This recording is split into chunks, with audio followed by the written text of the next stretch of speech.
एक बार दो मित्र आपस में विचार विमर्श करके समुद्र में वो सैर के लिए निकले, छोटी सी नौका लेकर करके। और अचानक कुछ देर के बाद में उस समुद्र में आंधी तूफान आया और उनकी नौका पलट गई और बड़ी कठिनाई से वो तैर करके एक छोटे से टापू में पहुंच गए। टापू का मतलब जो चारों ओर से कोई एक भूमि का टुकड़ा जो पानी से घिरा हुआ है। और वहाँ पर वो एक तो थकान तैरने की, दूसरा भय, तीसरा प्यास और भोजन यानी कि भूख। इनसे बेचैन होकर के वो अब दुखी हो गए। अब क्या करें, कहीं कोई आसपास में उनको निकलने का कोई साधन नहीं मिला। शाम भी होने लग गई। अब दोनों ने विचार किया कि हम भगवान से प्रार्थना करते हैं। सहारा एक ही होता ना, चाहे वो आस्तिक हो या नास्तिक हो।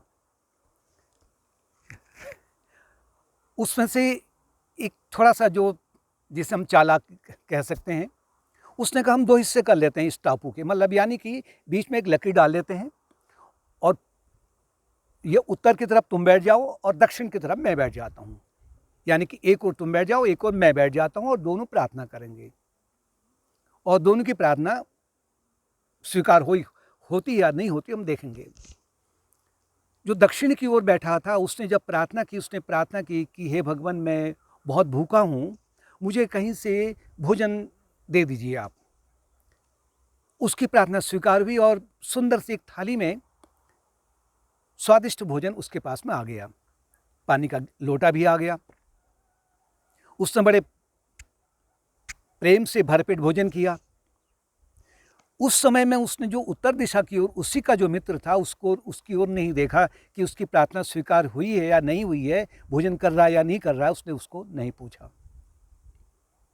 वो बेचारा जो उत्तर दिशा की ओर है, वो भी प्रार्थना में ही बैठा हुआ है, उसे कुछ नहीं मिला, लेकिन वो हताश नहीं था, प्रसन्न था वो। फिर जो दक्षिण की ओर था, उसने फिर प्रार्थना की कि मुझे रात को सोने के लिए अगर मकान मिल जाए तो अच्छी बात है। यानी कि उसने कहें कि संक्षिप्त में उसने जो कुछ भी मांगा, उसने कपड़े मांगे वो आ गया, एक मकान मांगा वो आ गया, उस घर में अनेक प्रकार के जो सामान इत्यादि होता है वो मांगा, सब कुछ आ गया। यानी कि उसका एक प्रकार से वहाँ उसका एक घर बस गया। लेकिन जो उत्तर दिशा की ओर है वो अभी भी अकेला ही है, लेकिन वो भी प्रार्थनारत है। दक्षिण की ओर वाले की थोड़ी प्रार्थना कम हो गई है, लेकिन जब भी उसे कुछ आवश्यकता होती है तो फिर वो प्रार्थना में आ जाता है। कुछ दिन के बाद में वो उदास हो गया। अब उसने प्रार्थना की, अगर मेरे को एक सुंदर सी कन्या मिल जाती तो मैं विवाह कर लेता। प्रार्थना स्वीकार हो गई, सुंदर कन्या भी वहाँ प्रकट हो गई, उससे विवाह भी किया। अब उसके जो दिन है वहाँ पर कहें कि एक प्रकार से कि और लोगों की दृष्टि में बड़ा आनंदमय हो गया। लेकिन जो उत्तर दिशा की ओर है वो अभी भी अकेला है और वो निरंतर प्रार्थनारत है। कुछ दिनों के बाद में ये जो व्यक्ति था दक्षिण दिशा की ओर, ये टापू में अकेले था। तो इसने प्रार्थना की, हे भगवान, मुझे कहीं से अगर कोई नौका आ जाती, बड़ी वाली नौका, जिसमें मैं अपना पूरा का ये जो घर का सामान है उसमें रख सकूं और कुछ उसमें काम करने वाले भी मुझे मिल जाएं कि मुझे सहायता कर दें उसमें, तो अगर ये प्रार्थना मेरी आप स्वीकार कर दें, इसके बाद में मैं आपका बड़ा आभारी रहूँगा। उसकी प्रार्थना स्वीकार हो गई।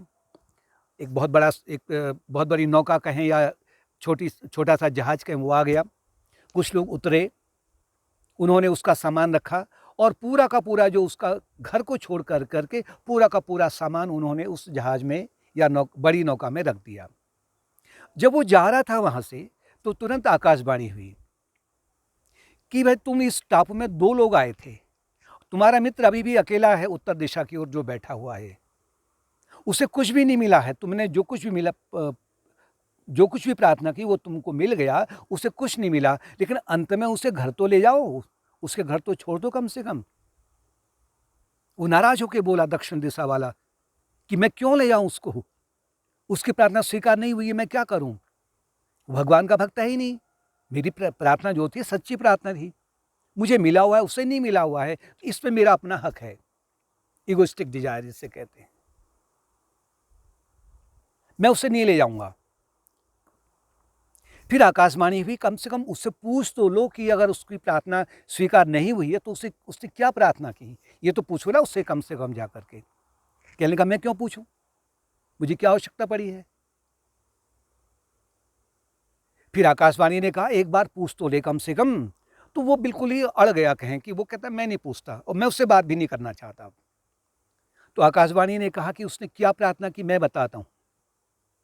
आकाशवाणी से आवाज आई कि जो कुछ भी तुझे प्राप्त हो रहा है वो तूने तो प्रार्थना की, तेरी अपनी प्रार्थना है, लेकिन जो तेरा मित्र है उसने ये प्रार्थना की है कि हे भगवान, आप मेरी जो कामना है उससे उसकी पूर्ति करें या ना करें, लेकिन जो मेरा मित्र जो दक्षिण दिशा की ओर बैठा हुआ है, जो कुछ भी वो प्रार्थना कर रहा है, आप उसकी सभी कामनाओं की पूर्ति कर दें। यानी कि तुझे जो कुछ भी मिला हुआ है, तेरी प्रार्थना से उतना नहीं मिला हुआ है, अधिकांशतः तेरी प्रार्थना के माध्यम से जो कुछ तुझे प्राप्त हुआ है वो तेरे उस मित्र के कारण प्राप्त हो रहा है। उसने अपने लिए कुछ नहीं मांगा है, वो निस्वार्थ है, वो परोपकार में डूबा हुआ है। तो उससे बड़ी ग्लानि हुई होने को, उसने क्षमा मांगी, फिर ले गया उसके पास अपने साथ में ले गया।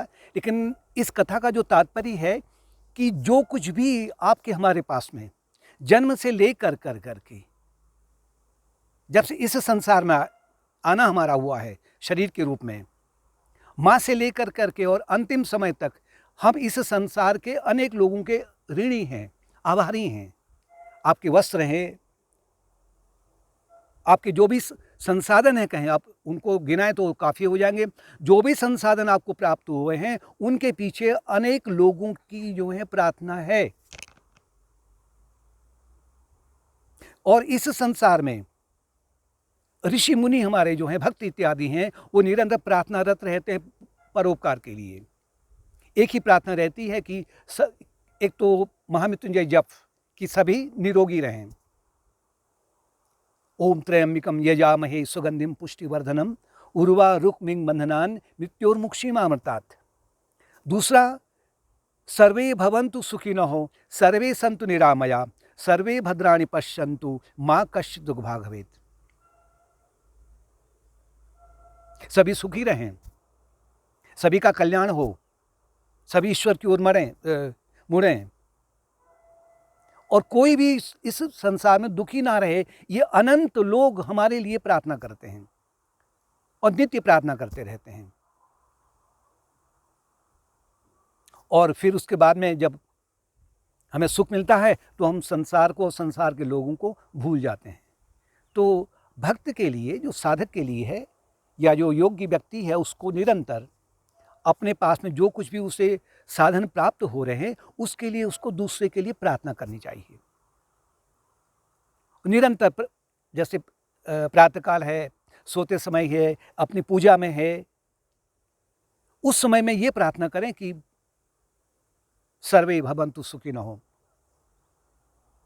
ये जो प्रार्थना है, ये ऐसा नहीं कि आपने प्रार्थना कर दी तो वो आपका हित नहीं होगा। जितनी ज़्यादा आपकी हृदय से निकली हुई प्रार्थना होगी, शुद्ध भावों से जितनी ज़्यादा आपकी प्रार्थना होगी, उतना ही आपको उससे दुगुना आपके पास में वो प्रार्थना तो वहाँ जाके काम करेगी। जो अभी उस समय में जो उसके सुग्राही हैं, जो उसके रिसेप्टर हैं, जैसे मोबाइल की ट्यूनिंग आप अगर आपने की तो उससे आपका लिंक जुड़ जाता है। तो उस प्रार्थना के समय में जितने भी लोग इस ब्रह्मांड में सुग्राही बने होंगे, उनके पास प्रार्थना पहुंचती तो है, किंतु उससे अधिक वेग से में वो आपके पास में आती है। आपका हित नहीं होता है, आपका इसमें हित ही होता है। तो तात्पर्य है कि हम स्वार्थ युक्त कर्म नहीं करके निस्वार्थ भावना से अपने कर्तव्य कर्म को करें। इससे क्या होगा कि आपका कल्याण होगा और जगत का कल्याण होगा।